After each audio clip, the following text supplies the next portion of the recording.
Hello. Hi everyone, my name is Crystal. I am owner and designer and crafter and creator and bookkeeper and dishwasher at Twiddlebugz Designz.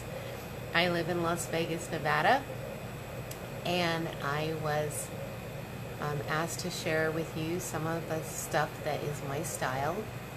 And I am a decorative painter. I have been for 35 years. I've done wreaths and stuff for about 10 probably.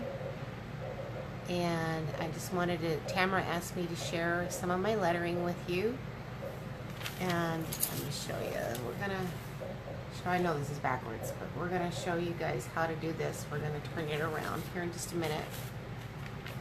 To do the drop shadow, and then to kind of get you figured out and how to do a little bit more, and hopefully it will be helpful for you. Let me get you turned around here. Let's see. Turn around. My Archon mount. Let me get you turned around and let me get you checked in here and see where you're going. I am trying really hard to be a little more tech savvy, but I am not a tech savvy person, y'all. Okay, you can see that. All right, because I want it to be forward facing for you guys. I don't know how to get my camera to flip over to do a mirror image, so we are trying to do the best we can do here.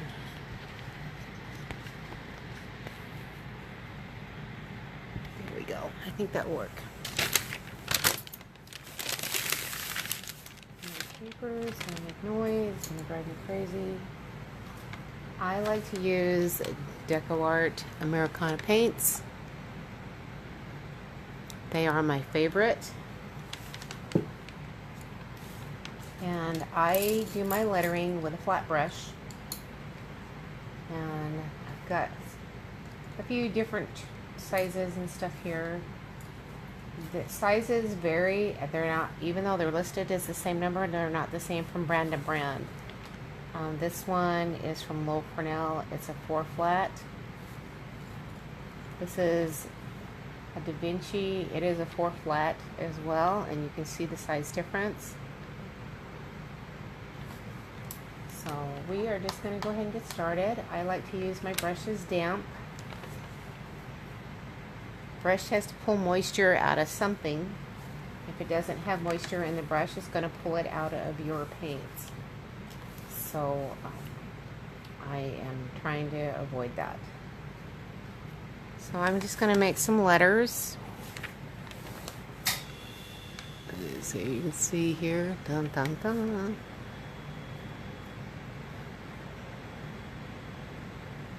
We'll do some alphabet. And this is just poster board. Poster board paper. If you guys have ever practiced on paper, you know how much it pulls moisture out of your brush.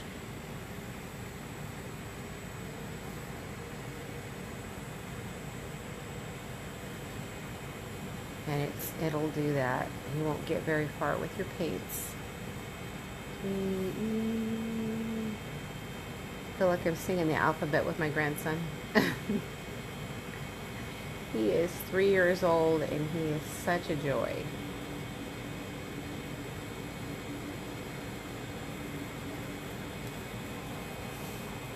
Then we'll do some words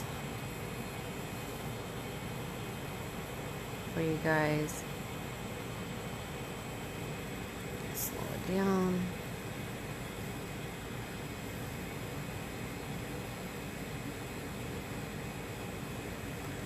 We're just putting down some lettering so that we can show you how to do the drop letter, the drop shadow on here.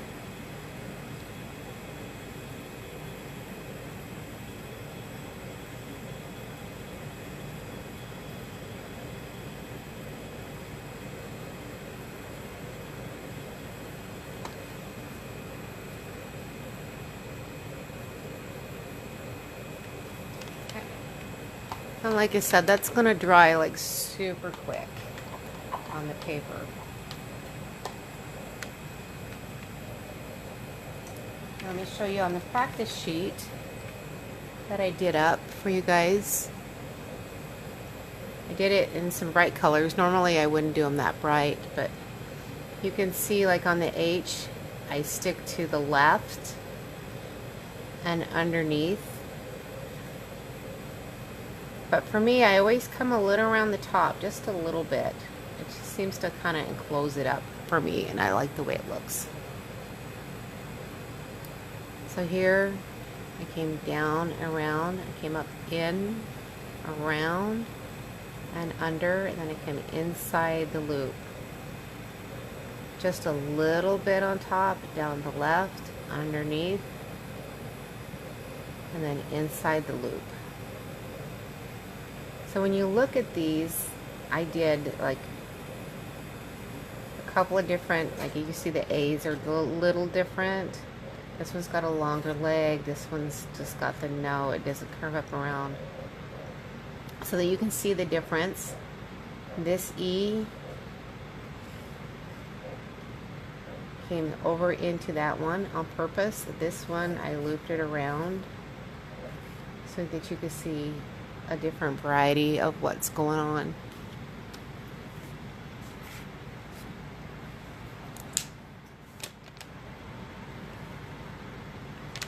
When I do my drop shadow, I use a round brush. My favorite is probably this one. It's from Low Cornell. It's a #1 liner. It's the white nylon bristles. And anytime I do line work, I always thin my paint down with a little bit of water. So I will work out of this more inky consistency as far as like where I pick up my paint. And I usually tend to roll it out so it stays basically the shape of the original brush. I could come in here and see I can pick up this little ball of paint on the end, but I usually try to roll it out. And I always will come back over and just tap it and just get rid of any excess moisture. So on this A, I'm going to come around the top section. I'm going to drop, pull up at a new line in there, come around the loop. I'm going to bring it down around the foot and then pull a little bit inside the loop.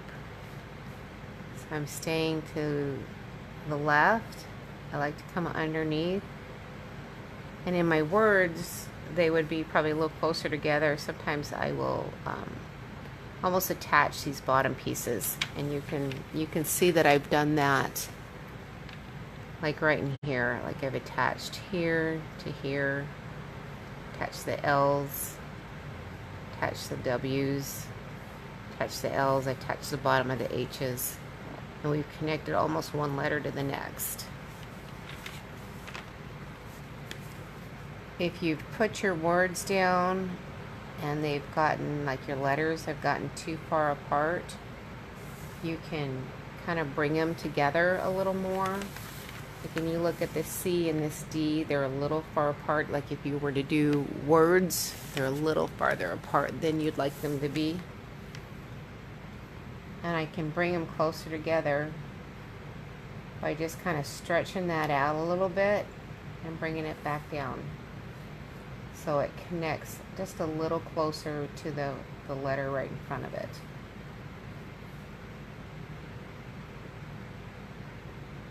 Sometimes I'll just, on my E's especially, or my H's, anything that comes across, I won't necessarily come up here on this section unless I really need it to stand out a little more.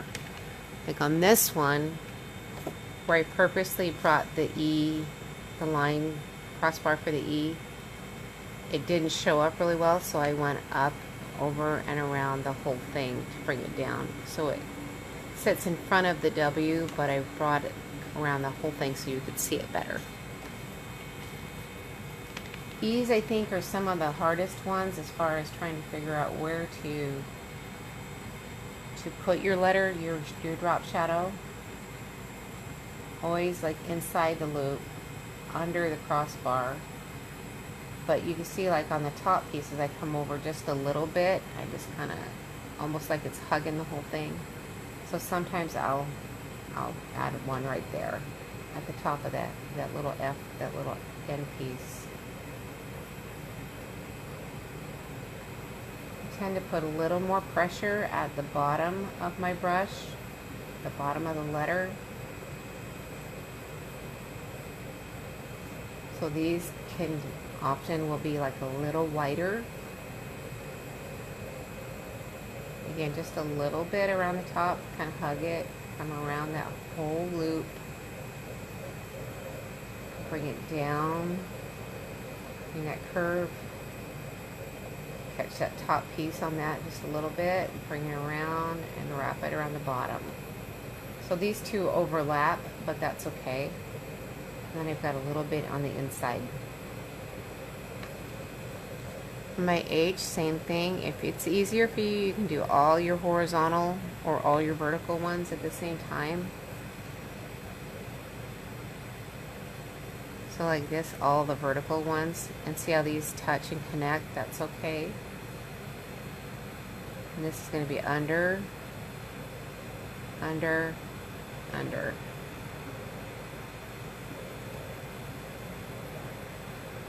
And the A around the top. I want to have a little more definition right here. I can actually pull my my drop shadow up in there a little bit, up onto the black actual lettering, to give a little more definition and separation. Again, just a little bit inside the loop, bring it down across the leg and down under the foot.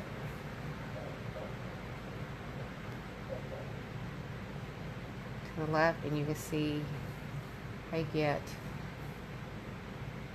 a little more definition. Sometimes they're a little skinnier, sometimes they're touching the letter, sometimes they're not. I actually prefer them when they don't touch, but if they do, I won't really stress over it.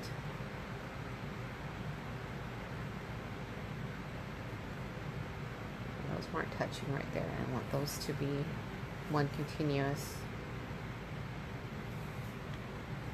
piece. F down the left, underneath, and you can see there's a little gap right here. There's not. That's okay.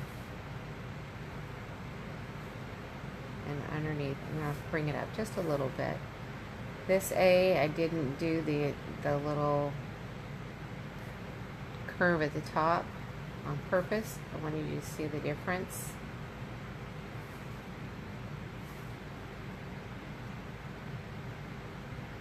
Down and around. A little at the top, down the left side, and underneath the bottom.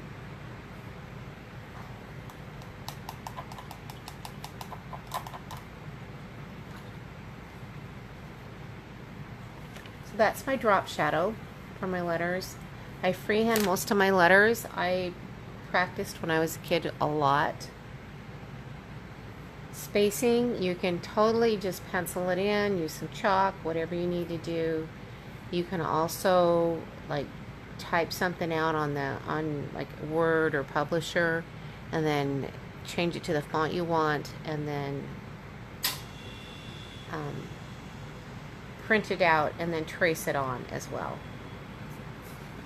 I know a lot of girls used to use the filberts for their lettering. I learned to do my lettering on a flat brush, so that's how I do mine. And here you can see the variety with the different colors, just so that you can see it. See how on this E, I brought it, the little crossbar over onto the D, and I came over and around on top of the D, so you can see the definition between the two letters.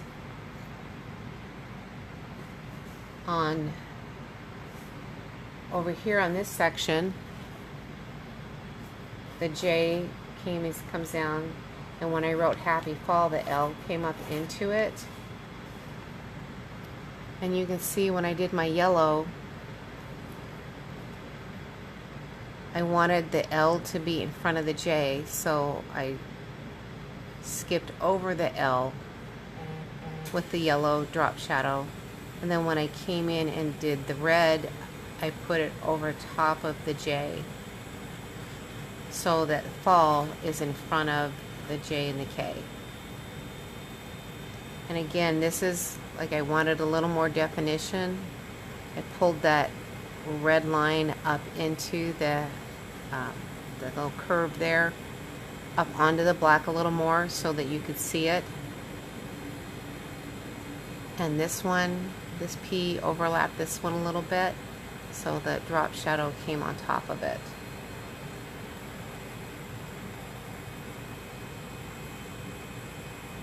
So again, like I said, I think E's are probably one of the hardest.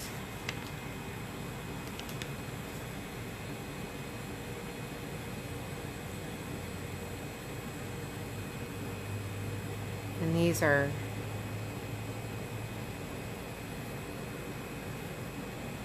a little crooked and they're skipping a little bit, but I want you to get the gist of it there.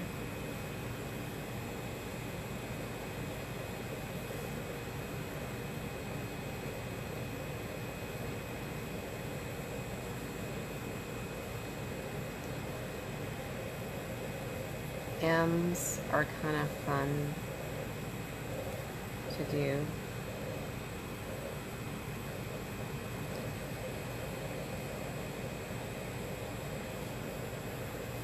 These are all capital letters so that you can see how that goes.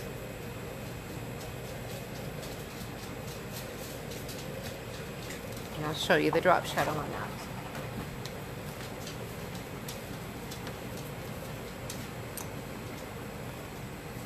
Brushes in my hair. And I just water my drop shadow line down just a little bit. And this is still wet, so I'm going to try to be careful not to get my hand in it. I'm going to skip over and around and down. You can make it appear very block-like. So like these, I've got kind of the curve underneath. These I can make them more straight.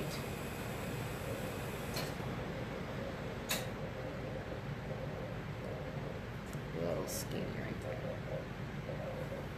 I'll pull that up and down. Like I said, I usually try to hug that top piece just a little bit. And this is where I can connect the line from one to the next. And this would be under. See, obviously this is to the left, and to me it looks just a little weird, so I kind of connect them right there, put a little bit on top.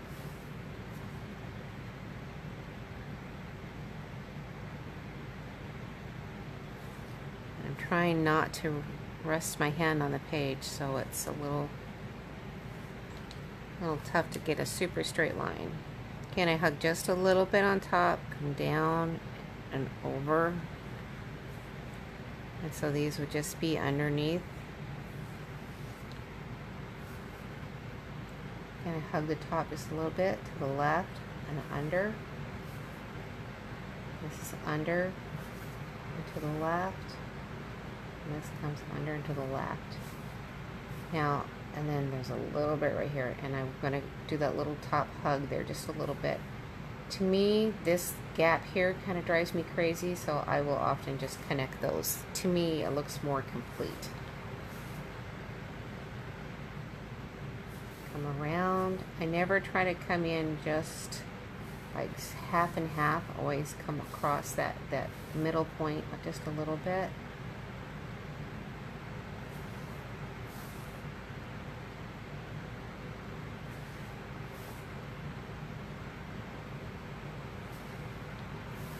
Do to the left and underneath.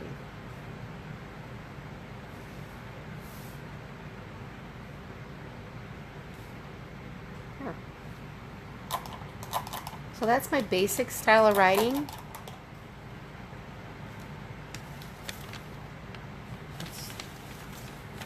So there's some capitals and there are some lowercase and then some words so that you can see it. And I did it in red so it was really bright for you guys. Just remember, hug it just a little bit at the top. So you come over that top just a little bit to the left and underneath. And again, you can round it off or you can keep it square. You can connect them underneath. See how these kind of all flow together?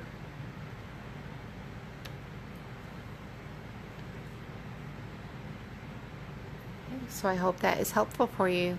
Thank you. You guys, my name is Crystal.